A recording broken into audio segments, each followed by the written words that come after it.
the center of the city. It is surrounded by what was once largely retail and office, now, if you will, morphing slowly into an entertainment space. Still some state offices, still, if you will, the financial hub for whatever's left of Rhode Island.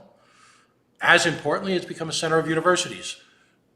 Within a very brief walk of Kennedy Plaza, Johnson Wales, the Rhode Island School of Design, Brown University. And for generations, and as long as I've lived here, it has also been the center, if you will, the hub of Rhode Island mass transportation, in particular RIPTA, or as we say in Rhode Island, the RIPTR. The impact of the RI transit riders is difficult to really understand. They have been a seminal force in maintaining some type of user input, customer justice in more than a few occasions, in, if you will, trying to keep a hold on RIPTA as it struggles to, well, continue to stay in touch with its original mission, which, from my perspective, is to affordable transportation across the state, hopefully taking, well, let's be blunt here, people out of cars and into perhaps something a little bit more efficient and a little bit more affordable.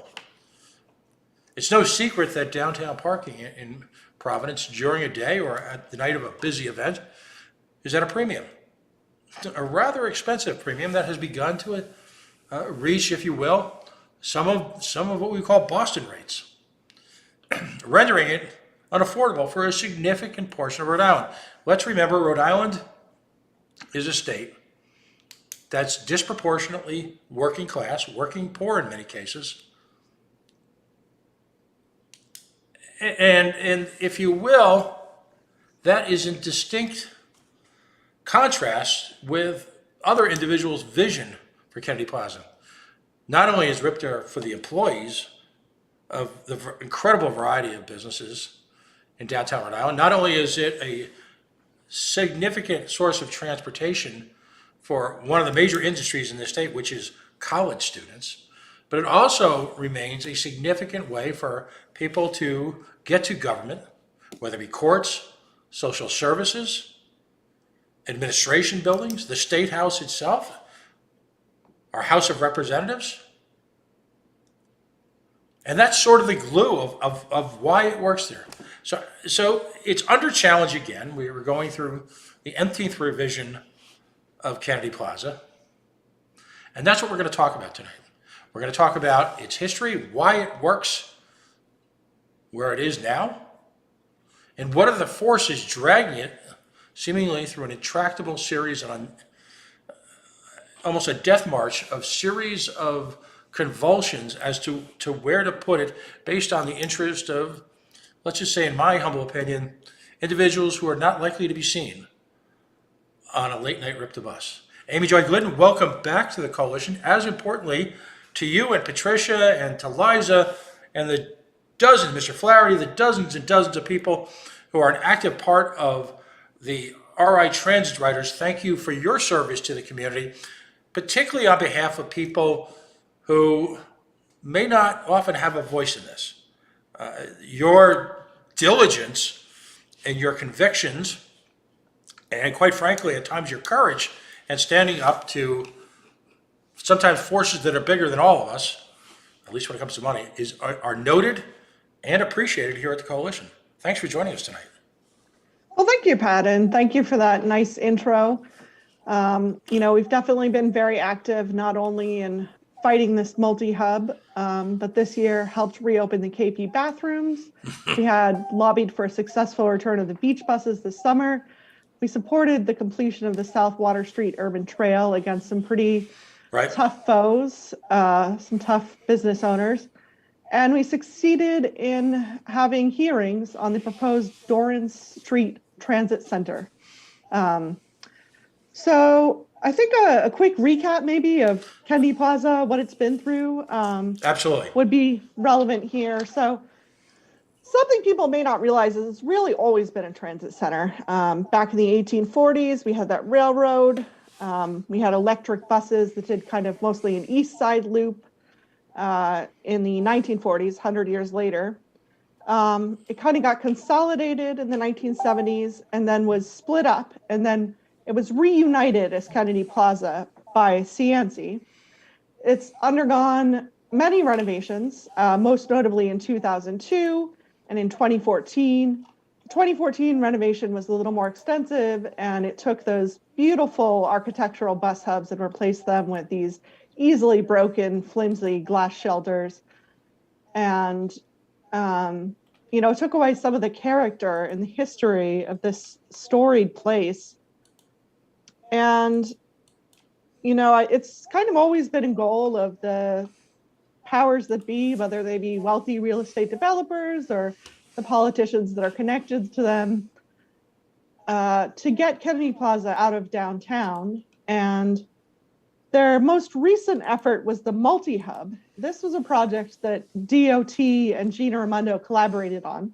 And I think she put it with RIDOT on purpose because she could see that RIPTA would know that it was not a good plan. And indeed, RIPTA had very little to do with developing the multi-hub plan. It was a RIDOT project. And it would have split Kennedy Plaza up into 3 hubs, one at the train station, one at Dyer Street, and then a reduced presence in Kennedy Plaza. Part of the reason for that, there really wasn't an area at the time that would have kept it consolidated. We do get questions, why do we have a hub and spoke model? And really the answer to that is Providence and the surrounding metro area kind of developed as a hub and spoke. And we do have 70% of passengers leaving their bus at Kennedy Plaza. Only 30% of them are transferring. So it does make sense for our state, considering our small size, to really have that central hub. And that's something to be very proud of. And, as we've seen the writing on the wall, and plans for this Dorn Street Center, which would be an indoor center, kind of think South Station, people could stay inside, have a place to wait out of the elements. There could be some storage for people there, maybe a coffee shop, retail, some workforce apartments, and that would be expanded a little from Kennedy Plaza because Kennedy Plaza has 12 bus berths. The one at the Dorn Street Transit Center would have 15. And Rhode Island Transit Riders thinks that there is some merits to this plan, but concerns about funding and feasibility remain. So is it better than the multi-hub? Absolutely. And it's been put back into the hands of RIPTA, with RIDOT playing a much lesser role, which we think is the right choice. And we're thankful for McGee for killing the multi-hub and transferring more ownership of the project back over to RIPTA. It did take over 35 groups and over a year to convince him to kill the multi-hub, but we're glad that he finally did it because that plan truly would have been horrible, resulting in a lot of transfers, too much waiting time in the elements for elderly, disabled people, costing people more money in transfers, and just a terrible, terrible project. So that's where we kind of stand now. And, unfortunately, the state is focused a lot on cars. It was said in the Brown Political Review that Alviti doesn't acknowledge walking or biking. He wakes up and he goes to sleep dreaming of how he can make more cars go through Rhode Island. And we see that with the transportation plan that's come through to spend the federal monies. He wants to spend $748 on transportation as a whole, and only $25 million of that would go to public transit, which is not going to get us to the climate goals of where we want to be. Well, and you and I, of course, have spoken many times. And I've spoken, as you know, with Mr. Alviti about the wasted opportunity to fundamentally redesign how Rhode Island moves people through its center core, if you will. And then, of course, I'm talking about the abomination that is 610.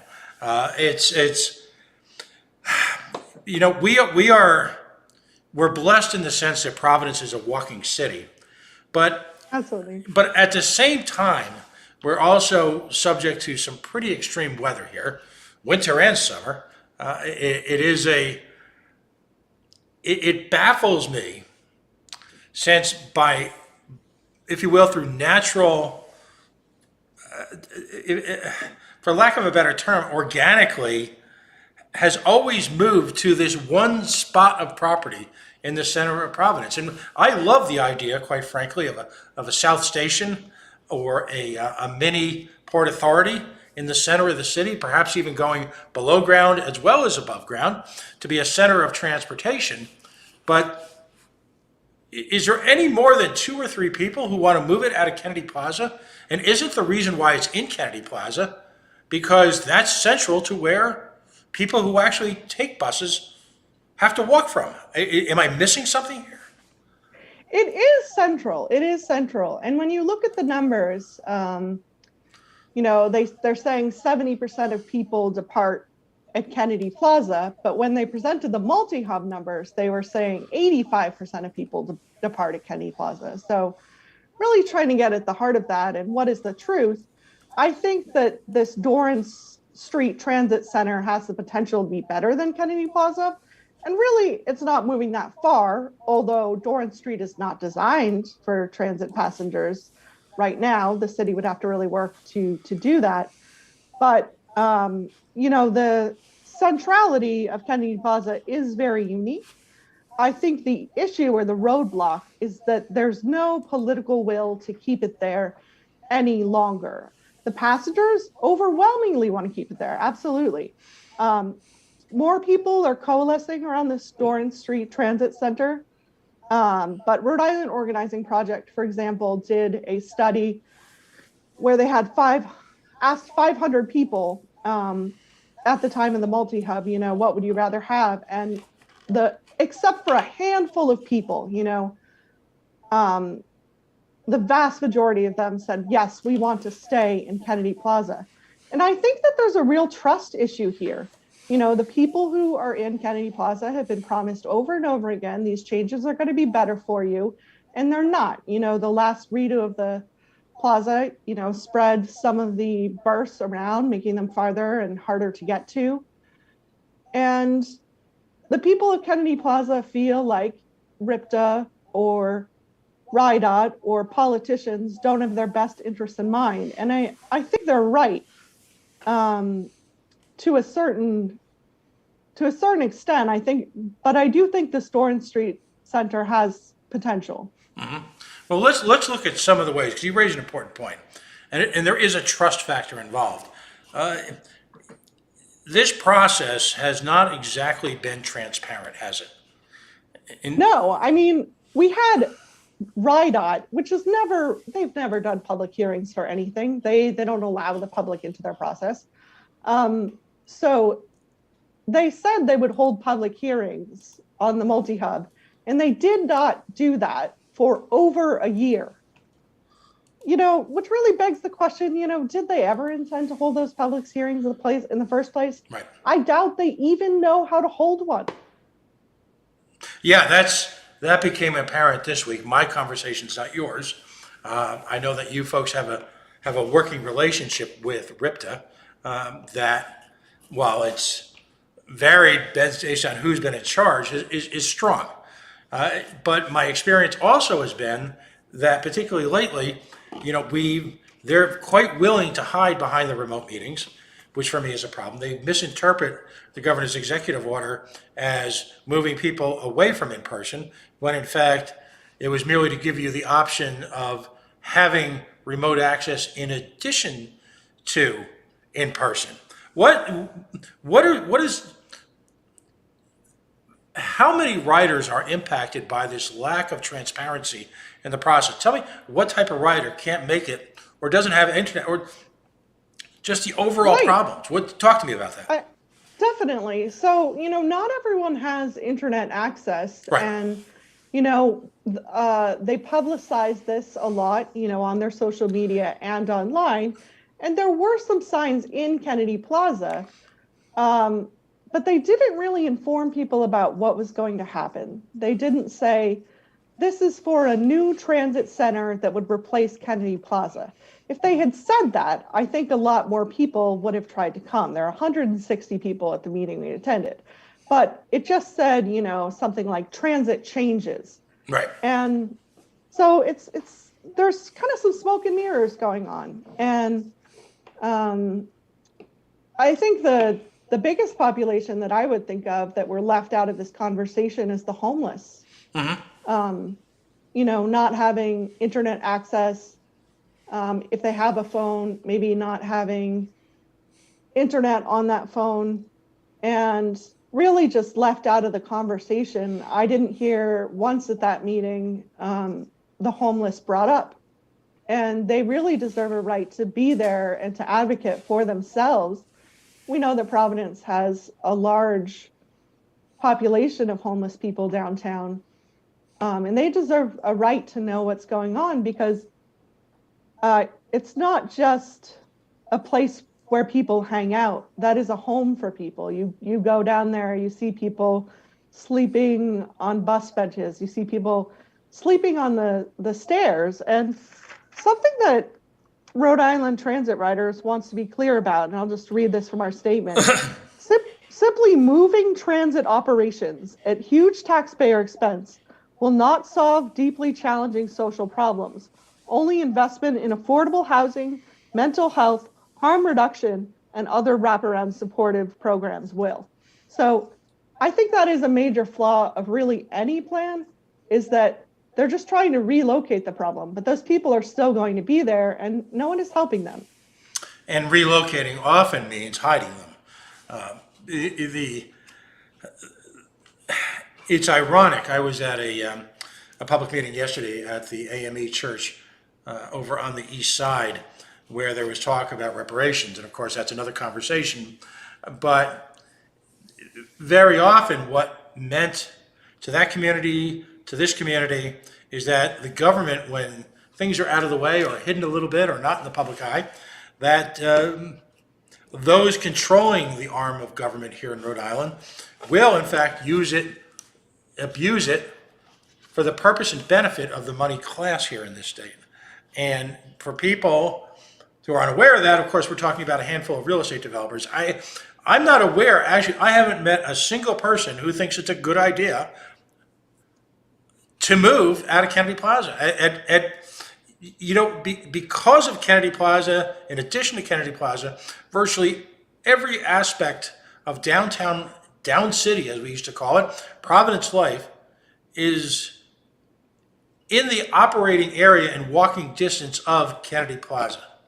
And I'm talking about RISD, Brown, PPAC on the high end, the larger office buildings that are still actually occupied, for the secretarial staff, or even the executive staff who doesn't want to bring their car downtown, doesn't want to pay, confiscatory rates for parking. It just makes sense. In fact, again, there's one person that wants to do this, and his name is Joe Paolino. And is there anybody else besides Joe Paolino who wants to do this? Anybody? I mean, I think that there are probably a lot of real estate developers that want to see that happen, that are happy to let Joe Paolino serve as the scapegoat because he speaks publicly what they want to say. Mm-hmm. There are groups that have come out in favor of Doran Street, like Grow Smart, the Providence Foundation. So I wouldn't say that there's no support for it.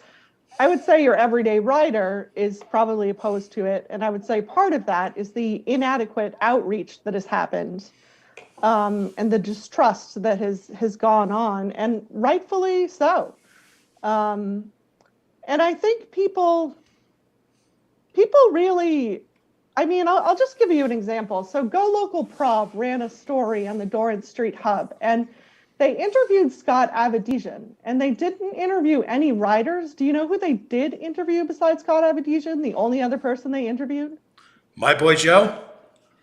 It was Joey. It was Joe Paolino. That's who they interviewed for his thoughts on this. And, it's really just getting his stamp of approval. And the sad part is, even though this plan is better, right, and theoretically, I suppose in some sense, it's good that he supports it instead of, say, the multi-hub plan, but he would support anything that would get us out of Kennedy Plaza. At one point, there was a plan to put the bus hub out on Allen's Ave on a polluted part of land that used to be owned, I believe, by Victory Plating. And I'm pretty sure that he would have supported that too, So, yeah, there's a big issue there. And, on his show recently in the arena, he's talked about this. And it's really been an issue for him. Well, I mean, let's be blunt. He wants to serve $8 lattes to a predominantly white crowd, money crowd, which will directly impact the, his rental rates and his occupancy rates. And it's no secret that companies are fleeing that part of downtown. Because quite frankly, it largely doesn't make any sense anymore. And, so many of these companies are going to the suburbs, and that's what you've got is this, gradually the lights are going out. And, you see it on Westminster. As you walk up and down, you see shuttered shops. And rather than incorporate a vision that would bring people into downtown for entertainment, to augment the already existing base of university students living downtown, and to make it attractive for, retirees and individuals like that who, for whom living downtown can be a lifestyle choice. Instead, we cling to this outmoded form of transportation planning. And I'll use the air quotes, we invest our tax dollars into, madness like 610. And so there's no vision. Regardless of how you feel about the Cianci administration, there was a vision out there at work. And who was ultimately developed that vision, we'll never know. But remember, it was Buddy who was amongst the first political machines in the nation that understood that downtown represented entertainment, no longer a center of commerce. So what do we do to augment that? And certainly making it difficult for people to get downtown doesn't help. Yeah, well, I definitely want to address a couple of points you made there. So one would be that although I am skeptical of how many people are going to the jewelry district, it is true that the jewelry district is the up and coming part of the city. Right. There's a lot of development going on there. I see people hanging out on the pedestrian bridge all the time, and it's the Doran Street Transit Center would build on that in that area that is being revitalized. So that could be a net positive. But I want to go back to what you said about Joe Pialino, kind of thinking about the concerns of white people. And I think what's getting lost in the conversation here, too, is racial justice for transit. So, Rhode Island transit riders, we are cautiously may be in favor of this project if our concerns can be addressed. But we do not speak for everyone. When we fought multi-hub, there were about 40 other organizations that fought it alongside of us. And they have a diversity of views regarding it. And one of the things that was said at the hearing was that, we will comply with federal law when it comes to mitigating effects on the elderly, on disabled people, on BIPOC populations. But I feel like if all you're doing is complying with federal law, that's really like a very bare minimum. Why are we not doing targeted outreach and studies on those populations right now? We had that passenger survey, and that's great. But I'd just love to hear from RIPTA, what are you doing to ensure that you're reaching the populations that are going to be most affected? We know that most transit riders are Black and brown. We know that a quarter of them have the low income or disabled pass. And those are the people that it's really going to matter. So, I would say that's the people that RIPTA really needs to be really reaching out to right now. Right. Have they given you any sort of figure yet on the cost of the Doran Street solution and what share of that would be riders' fares, what share of that, excuse me, would in fact be Rhode Island tax dollars, and how much of that will be federal? Yeah, so that's a great question. So there was 35 million set aside for the 2014 hub, which would have been kind of a similar idea to this hub, only by the State House, but the land wasn't available. And instead of just locating another piece of land right away and using the 35 million responsibly, part of it was spent on other hubs, since it could be used on hubs across the state. I don't have an exact figure on how much is left, ballpark, maybe 20 million. The project fully envisioned will be 77 million. And we definitely believe that in order to get something that's better than Kennedy Plaza, that's what it's going to cost approximately. The way they're going to do it is with a combination of the bond money and a public-private partnership, whereas a developer will kick in money for the costs and then be able to get revenue from the building in the form of rent and things like that. And the degree to which it can provide additional retail space downtown, of course, aids in overall tax revenue. But again, has there been any analysis of impact on ridership by moving this? Go ahead, I'm sorry.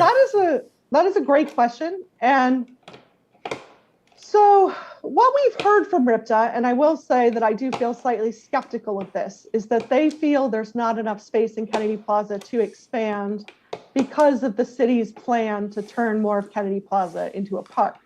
The footprint of the Dorrance Street Transit Center would be smaller.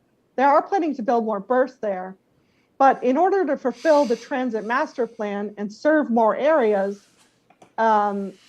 we really need to have more buses, and this space would be able to provide that. So absolutely, like, this is in line with the transit master plan, with RIPTA's goals for growth. They're buying more electric buses, full electrification of their fleet. And, they're going to need infrastructure for that. And the current Kennedy Plaza hub doesn't really serve that. I wish I could trust in the process. By the way, the term trust in the process for many people is notorious because of its association with the Burrillville power plant. And that, of course, were the words out of none other than Gina Raimondo, who later on went to take a campaign contribution from the developer of the Burrillville power plant. So those that term is forever tinged, if you will, in many people's memory. Show me the money, show me the funds, and if it turns out that this plan is going to be bad for passengers, then we will oppose it. It looks promising right now, but it's conceptual, and they don't have all the funding in place. But I think it could be good for transit. Ultimately, it would serve every transfer that happens at Kennedy Plaza would still happen at this hub. There would still be service every 5 minutes to Kennedy Plaza through the downtown transit connector. And it offers RIPTA an opportunity for growth and an ability to have their own security at the site, because they don't own the land that Kennedy Plaza is on. And I would just, my final point would be is, it would be great, it would be wonderful if we could keep Kennedy Plaza forever, but the political will to do so is not there. And so I guess it's, down to, do you want to fight that battle indefinitely? But I guess we will if it is necessary, absolutely. But what's frustrating to me is the lack of the big vision. And when I say the big vision, I'm talking about an interconnection, between transportation.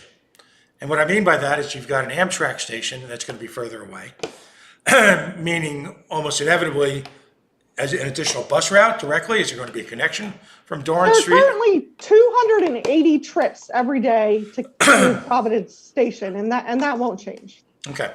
So is it going to, or what are we going to do to facilitate more direct transportation between, I'll always call it TF Green. And I understand the interlink is there, in some form. I've used it a few times. It's at the times I've used it, it's been about 2 years. Pre-COVID, it's not the greatest schedule. I really Yeah, recommend. that's actually one that's going to turn into bus rapid transit, like the R line. They've been a little slowed down by the pandemic, but that is one that's slated to turn into like service every 10 minutes. Right. And of course, the absence of any consideration for light rail. I mean, I would love, in a perfect world, because this is such a small state, why not? And maybe that opportunity has been permanently lost because of 610, but why wasn't there, before we spent literally $1 bazillion, it's official, it was $1 bazillion on 610, why wasn't there, and why can't there be some grand master plan for the state at large, not just Providence? Yeah, I mean, look at the transit master plan. Definitely has some stuff about rail in there. And for what it's worth, Paolino and McGee both support light rail. So who knows? Maybe it'll happen. But as you and I know, that's lip service. I mean, from them, that's lip service. Everybody's in favor of everything. Actually making it happen. I mean, if we're going to develop an entire new bus terminal and reroute all of transportation in terms of busing, isn't now the time to incorporate into that plan some sort of fundamental light rail, even if that means that the light rail construction won't actually begin for perhaps another 5 or 10 years, but to have definitive plans so that land acquisition isn't a last minute. There is absolutely a study underway right now for a Central Falls Warwick study. Right now, it's just a study that could be either bus rapid transit or light rail. So that RIPTA does have that in the works. Right. I guess I'm frustrated by the lack of just doing it all at once and getting it done. And even if that means in stages over multiple years. There just always has been this bum's rush, if you will, to go old school boomer on you, to get people out of Kennedy Square and almost saying whatever you have to say to get the nice girl to dance. It just strikes me that they're willing to say anything just to get the bus hub out of Kennedy Square. And yet I don't see anything else concrete. Is that just me? Am I just being cynical? Oh, I would really encourage you to come to the hearings. Actually, if you go to ripta.com/transit center/ you can watch the hearing that we had. And I would definitely encourage your listeners to check that out as well. Yeah, we're going to be bundling the video of that with the video of this conversation so that it's all in one place. We're going to try and incorporate as much information as well as whatever conceptual drawings or notions are out there about, now that we've moved past multi-hub and to the Dorrance Street location. Yeah, I mean, I think that, you raised some good points. Like, there's a lot of talk and these people, Kennedy Plaza, they've been badly burned. But when you've been burned so many times, maybe everything starts to look like a fire. And that's where I would say, like, let's learn a little bit more about the Dorrance Street Transit Center before ruling it out, because it has the potential to be better than Kennedy Plaza. It would be an indoor facility, easy transfers, But I absolutely have respect for people who disagree, and there are many groups that do disagree. We don't speak for the entire transit community, absolutely. And to your point, this is where showing up matters, because if people don't show up for this, and again, it's to their credit, there is a virtual component to this. So if the people don't show up, then decisions will be made in a vacuum, and they will be made for the loudest voices. And right now, I fear those loudest voices, and this is no diminishment of all the hard work that you folks do.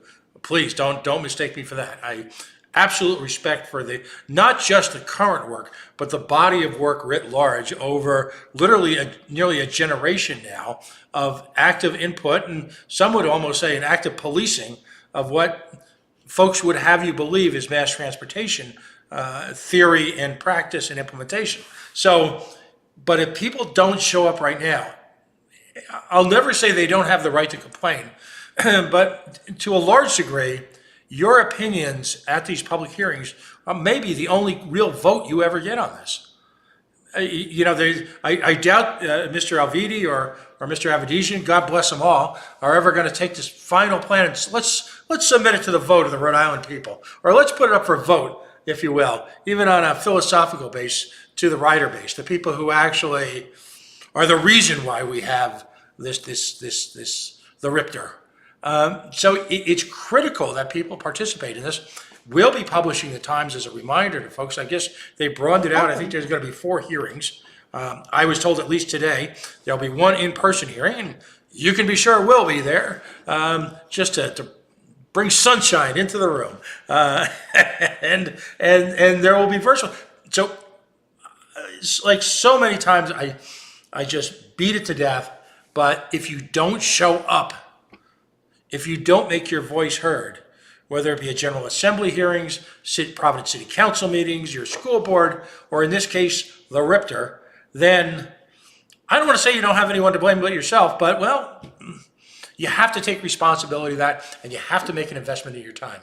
So let's all make a promise when people hear this tomorrow, and as we share it around the state, let's all get together and make a quiet promise to, turn off Jeopardy that night, or maybe the reruns of MASH, and invest some time, even if you don't take mass transportation in your life right now. I mean, just let me throw out just kind of a wild question in closing, but people's lives change over time. And you may never think of yourself as a bus rider or a light rail rider or any type of mass transportation user, but how often does that change? How many times do you see people entering the system and using it who've never used it in their entire life? Yeah, I think that's a great question. And I do have my brother-in-law's brother had an illness that meant that he could no longer drive, and so had to turn into a bus rider, and lives in Boston because it's a really dense area. So definitely it does happen. And I think that people are going to get priced out of parking eventually. Providence is a major metro area now. We have the most in-migration in the Northeast. The state that most people are coming here from are New York, and parking is just going to go up and up and up. And I think at some point, people are going to be forced to take the bus because they can't afford the parking. They'll be parking at park and rides and coming into the city by bus. And I think that's really the future that RIPTA is planning for. And I think it could be really good for everyone. Yeah, no, I agree. And how nice would it be if folks didn't have to take, if they could conveniently take mass transportation to something like PPAC? How nice would it be if, in fact, students who wanted to attend college downtown could more easily do so from more diverse routes at later hours? And not to say that RIPTR doesn't do a great job right now at a lot of things, because they do. And sometimes as a Rhode Islander, we're loath to, if you will, to support the people who work so hard.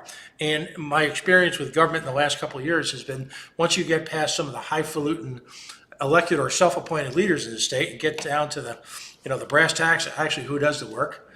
And I'm talking about everyone from the Capitol Police to the day-to-day folks who make RIPTR work. There are some amazing people there who sometimes, despite the best efforts of our state government, deliver a quality product to a lot of people. And the controversies that we're going through right now with patient transportation, using outside providers, that might be remedied by some type of private-public partnership with RIPTA. I mean, there's so many conversations to be had. I just wanted to get everyone into a mode where they're forcing the conversations to take place. And that's my biggest, if you will, that's the load I carry on my shoulder. Yeah, well, thank you so much for that forum. And, I do want to just thank RIPTA for being one of the only major transit agencies. We're small, but we do serve the entire state, that didn't cut service during the pandemic And there are lots of other transit agencies across the country that are in a death spiral because they fired drivers and now they can't find any. Right. So I think RIPTA, what I'm excited about RIPTA is I'm excited about their future vision for the transit master plan, for serving new areas, for creating new crosstown routes, for having more hubs. You know, it's not all about the Kennedy Plaza hub. We can have more hubs in more towns so people don't have to come all the way in to go all the way out. And, you know, I think they do have a vision, but let's just make sure that they have funding for that vision. And, you know, if we go to the Dorrance Street Transit Center, I think it needs to be very thoroughly vetted and fully funded and have, you know, a promise of the amenities. And if it's a public-private partnership, that needs to be looked at very, very carefully. And, you know, there's absolutely reason for caution with that. But I do encourage people to educate themselves about it and learn about it. Excellent. Well, let's have you in again shortly, particularly after this first round of public hearings, because I think that's going to say a lot. You know, if we're still talking 3 or 4 hearings into it, if we're maybe 3 or 4 or 5 months from now, if we're still talking about vague, idealistic conversations, and they haven't come to us at some time in the near future with a working plan, then there's cause for concern. You've actually done the unthinkable here. You've made me almost optimistic about government. My fear is that, of course, in sort of closing, is that 6 months, 8 months from now, what's the old line? You have to pass the legislation first to find out what's in it. That seems to be the MO so many times of Rhode Island government. You know, we're going to do a stadium. We'll let you know how we're going to pay for it. We're going to fill in the blanks. We'll let you know how it's going to work out. Don't be negative. You're always being negative. Well, yeah, guilty. So let's make a point to continually revisit this over the coming months and give it the sort of the harsh sunlight that I believe it needs, given some of the great people involved, but most importantly, some of the folks there who I think the word self-dealing might have been invented in Rhode Island. I'm not sure, but I'm just thinking about that. And I'm just going to put this out there. If Joe Paolino thinks he's going to develop this bus terminal too, no. That's the first thing. I don't want to see his name anywhere near it unless he's actually writing a check. But that's the opinion of station management. I won't project that to you. Yeah, I highly doubt RIPTA would choose him. But as you know, if there's no special interest, there's no interest, right? Right. There you go. Well, Amy Joy Glidden, of course, she is with, and I still mess it up. I'll just call it generically the RIPTA Riders Transit Alliance Bus Riders overall organization. They do Transit Riders. RI Transit Riders. Yep. You know, there's very important. They can be found at ritransit-riders.org. And that's critical. Make that your hub, your own personal information hub for what's happening here. All right. Check that out because you're going to really get the pulse of where this direction is going, and you're going to get the perspective of people who've been following mass transportation seemingly for a generation. Patricia Robb, of course, is a treasure to the community. I don't know that she gets enough credit for her almost relentless support of rider interests and the environment here in Rhode Island and her level of civic engagement. So I just want to point her out as really a hero to all working Rhode Islanders who use RIPTA. You know, she was out there at the Transit Equity Day just a few short weeks ago in front of the Department of Transportation, marshaling an amazing, if you will, collection of organizations in town who have a vested interest in that. And so I just want to make a point of making sure people are aware of her work. Awesome. And thank you so much, Pat. It's always a pleasure to see you. And, you know, I whenever I'm at a protest or an event, you're press and I'm the protester. So it's nice to actually be able to catch up in the real world. Excellent. Amy Joy Glidden, RI Transit Riders. Folks, let the jazz take you home. Have a good night, and we'll see you soon. Folks, if you stay online in just a little while, Irina Zuckerman will be here with the Washington Outsider talking about, if you will, the Ukraine. Actually, Irina is Ukrainian, and she'll be talking about, interestingly enough, Bitcoin and its impact on, if you will, that nation's finances and the issues writ large happening in Eastern Europe today. Folks, have a great night. We'll see you soon.